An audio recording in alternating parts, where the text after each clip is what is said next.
free property and casualty study guide. Welcome to the quiz. What does submission refer to in the underwriting process? Is it A, the package of information, application, loss history, etc., presented to an insurer to request a quote? Or B, the act of submitting a claim? C, when an underwriter submits to an agent's demands? Or D, the final policy document? The answer is A. To get a quote or bind coverage, agents/brokers submit a submission, the application, accord forms, supplemental questionnaires, loss runs, financials, photos, inspections, or other data the underwriter needs to evaluate the risk. It is the underwriting package, not claim submission, not underwriter yielding, not final policy.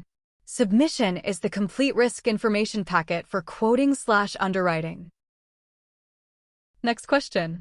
What is the severability of interests condition in a liability policy? Is it A, it states that coverage applies separately to each insured as if a separate policy were issued to each?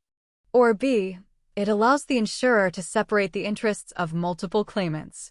C, it severs the policy in case of fraud? Or D, it divides the policy limits among insureds? The answer is A. When a liability policy covers multiple insureds, e.g., named insured, additional insureds, employees, severability of interests, or cross-liability, means the policy treats each insured separately. An exclusion or breach by one does not automatically void coverage for another innocent insured. It prevents one person's actions from harming others' coverage. Not claimant separation. Not fraud severance. Not limit division. Severability ensures independent application to each insured. Next question. What does the severability of interests condition in a liability policy provide? Is it A, coverage applies separately to each insured as though each had their own policy? Or B, it allows the insurer to separate defense costs from indemnity payments? C, it severs the policy if one insured commits fraud? Or D, it divides the policy limits among multiple insureds? The answer is A. Liability policies often cover multiple insureds, named insured, additional insureds, employees. The severability of interests or separation of insureds condition states that coverage applies to each insured individually, as if a separate policy were issued to each. This means an exclusion, misrepresentation, or breach by one insured does not automatically eliminate coverage for another innocent insured. It does not separate defense/indemnity. Does not sever for fraud. Does not split limits. Severability protects innocent co-insureds from the actions of others. Next question.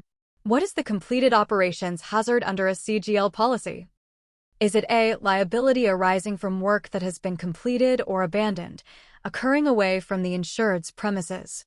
Or B, the hazard of finishing a job? C, coverage for tools and equipment after a job is done? Or D, an exclusion for all completed work? The answer is A. CGL divides coverage into premises/operations, while work is ongoing, and products completed operations, after work is finished.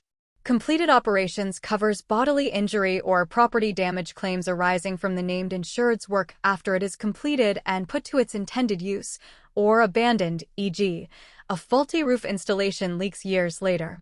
It occurs away from premises. Not finishing hazard. Not tools. Not exclusion. Completed operations protects against post-job liability from defective work. Next question. What is a calendar year experience rating in group health insurance? Is it A, a method of evaluating claims experience for a group over a calendar year to set future rates? Or B, a rating based on the experience of the calendar year only? C, a guarantee that rates are set for a calendar year? Or D, a type of policy that renews every calendar year? The answer is A. In group health plans, experience rating adjusts future premiums based on the group's actual claims and utilization experience. Calendar year experience rating looks at claims data from a full calendar year, January, December, to calculate credibility-weighted modifications for the next renewal. It is not limited to 1 year only. Not a rate guarantee. Not renewal type. Calendar year experience rating uses annual claims history to fairly adjust group rates. Next question. What is the long-tail liability exposure? Is it A, claims that may be reported long after the policy period in which the incident occurred, e.g., pollution, asbestos, or B, liability for long-tailed animals? C, a type of excess liability policy? Or D, liability that takes a long time to settle? The answer is A.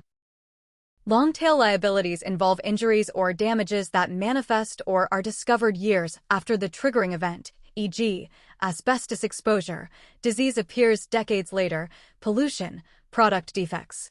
Claims-made policies are common for these because occurrence policies may not respond if claims arrive after expiration. Not animal-related. Not excess type.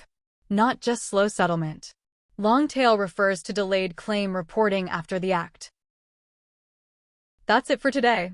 Don't forget to like and subscribe. Tell us how many you scored out of 6 in the comments, and let me know what topic I should post next. Bye.